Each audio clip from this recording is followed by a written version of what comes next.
Samajwadi party MLA Abu Asim Azmi हमारे साथ मौजूद है। 4th टाइम नॉमिनेशन है, जीत का फॉर्म भरा जा रहा है, ऐसा वायरल हो गया है पूरे। यहाँ पर हजारों की तादाद में लोग यहाँ पर थे आसिम भाई, और चौथा टर्म आप यहाँ पर फॉर्म भर रहे, क्या कहना चाहेंगे? तुम लाखों भी बोल सकते हो, हजारों क्यों बोल रहे हो यार? इतने लोग थे, इतनी धूप में चले, देखे नहीं? बहुत सारे लोग। हाँ, बहुत सारे लोग थे और खुद से आए थे।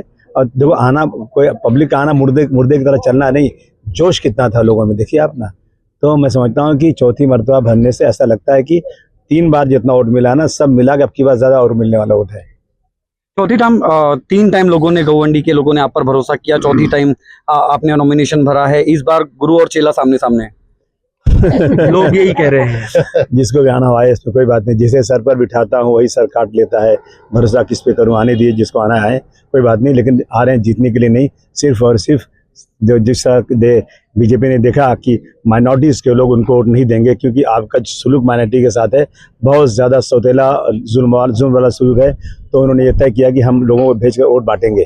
पहले अगर लड़ते अजीत पवार की पार्टी से ना, तो क्लियर हो जाता कि ये जो है बीजेपी के साथ जाने वाले हैं। इसलिए वो उनको छोड़ करके आज़ाद अगर लड़ेंगे ना, तो ये दिखाएंगे कि नहीं मैं उनके साथ नहीं हूँ। लेकिन पर्दे के पीछे वही लोग हैं। जब उनकी बेटी वहाँ से लड़ रही है तो फिर वही उन्हीं के साथ में है। और बीजेपी को माइनॉरिटी के लोग कभी वोट नहीं दे सकते।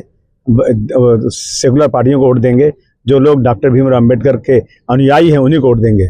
गौवंडी के लोगों से किस तरीके का काम आने वाले 5 साल में दिखेगा अबू आसिम आजमी की तरफ से? गोंडी के लोगों का सब काम हो गया, कोई बाकी नहीं। सिर्फ स्कूल कॉलेज बाकी है। गवर्नमेंट जो है ज्यादती कर रही है, हमको कोई जगह नहीं दे रही है। और आपको मालूम है कि मैंने एक कॉलेज खोल भी दिया था, लेकिन उस ज़मीन का जो है जो उसकी लीज है वो 3 साल से ज़्यादा 5 साल करते नहीं। वो 5 साल होती है तो मेरा कॉलेज शुरू हो गया था।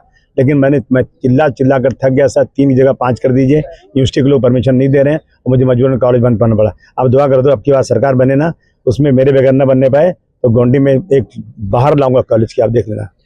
महाविकास आघाड़ी पूरे जोर शोर से पूरे ऑल ओवर महाराष्ट्र में इलेक्शन लड़ रही है, क्या कहना चाहेंगे? कितने मुसलमान कैंडिडेट आएंगे महाराष्ट्र में? मुझे नहीं, देखिए मुसलमान हो या हिंदू हो, लेकिन अच्छा कैंडिडेट आना चाहिए। जो चुन कर आए वो आना चाहिए। और हमें मुस्लिम हिंदू करने की जरूरत नहीं है, लेकिन मुसलमानों को इतनी नुमाइंदगी तो मिलना चाहिए जितनी उनकी तादाद है। एक सवाल ये है कि SMS कंपनी और देवनाथ डंपिंग, ये कब तक राहत मिलेगी? अबू आसिम आजमी ताला कब लगाएंगे? आपने खुद देखा कि मैंने वो ताला बंद कर दिया था, फिर पकड़े गए लोग हैं, ऐसे औरतें जेल चले गई, 15 दिन जेल में रहीं। फिर उसके बाद आदित्य ठाकरे साहब की सरकार आई, उन्होंने वादा किया मुझे कि मैं 2022 दिसंबर तक बंद कर दूंगा। हमने वहाँ बोर्ड लगा दिया, उन्होंने बोर्ड लगा दिया कि नहीं किया अभी तक। अब कोशिश जारी है, लेकिन ये माइनॉरिटी का इलाका, गरीबों का इलाका है, इन लोग जल्दी समझ में नहीं आता है। ये कह रहे हैं कि कहीं नई बॉम्बे में या कहीं भी नई कंपनी बन रही है, बहुत जल्द यहाँ से लेकर जाएंगे। हमारा एहतजाज चालू है, देखिए क्या होता है। एक आखिरी सवाल आसिम भाई, के 124 एकड़ जगह अदानी को धरावी के लिए दे दी गई।